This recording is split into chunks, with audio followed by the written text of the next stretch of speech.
Okay, so here we are inside of one of our typical Children's House classrooms. The classroom is full of material that's divided into 5 curriculum areas. We'll start here with practical life because that is where our youngest children and anyone who's new to the environment would start.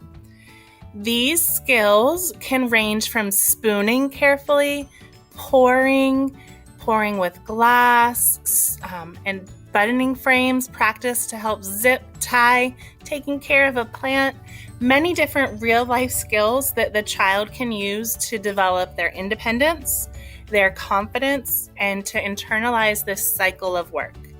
How you interact with this is the teacher will show you how you take a tray, you bring it to a table spot of your choosing, you practice moving the pom-poms from one bowl to the next carefully, put them back, and then return the tray to the shelf ready for the next friend to use.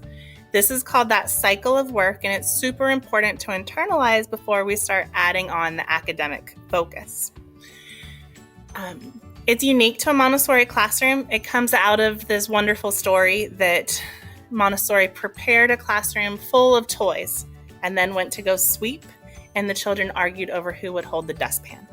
So she decided that kids really love to do the things that they see the grown-ups in their lives doing and created this curriculum area to support that. Another part that's unique to a Montessori classroom is the area of sensorial. So that's here on these shelves.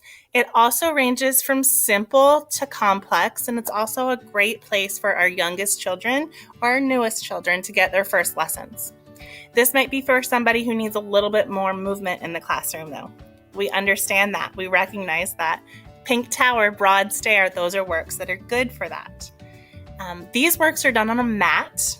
So we take a work mat shown here, choose a place in the classroom to lay it out, and then we one by one bring this material to the rug.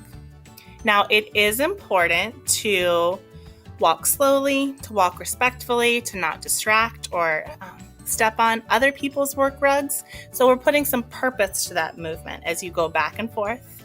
Build your tower from largest to smallest, and then bring everything back one by one again. Just increasing that attention span and the ability to complete a single task before moving on to something else. Our older children might be here using some hands-on manipulatives to learn the geometric solids. We know that kids at this age soak up vocabulary, so what we can do for them is expose them to the true names of things. So we will call this a sphere versus an ellipsoid because we think they're really ready for that. Now you'll see this is all meant to engage with the senses. In our current setup, we have either made these works individual or we have created a place to return them to be sanitized before they're returned to the shelf. So we're able to keep a lot of these important hands-on Montessori materials in place, even now. And we've just heightened our sanitation measures to reflect the current need.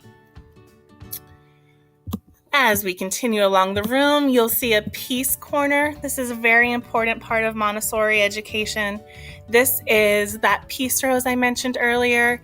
You can use it like a talking stick to take turns to solve a conflict.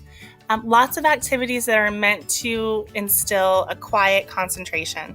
She really believed that children are born peaceful creatures, and we provide moments to go let them trace a mandala like is shown here, or explore with magnets, or look at some sensory bottles. This is also getting into science down here as well. They can maintain that peace as they grow into adults.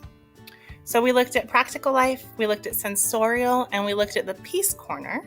And in our next video, we'll continue around the room to take a look at those more academic materials, the language and the math. Remember, none of this is restricted by age. It's simply restricted by interest and ability. So children are working in many different areas each day, and according to what the teacher has identified, they are ready for. So I'll see you for language and math next.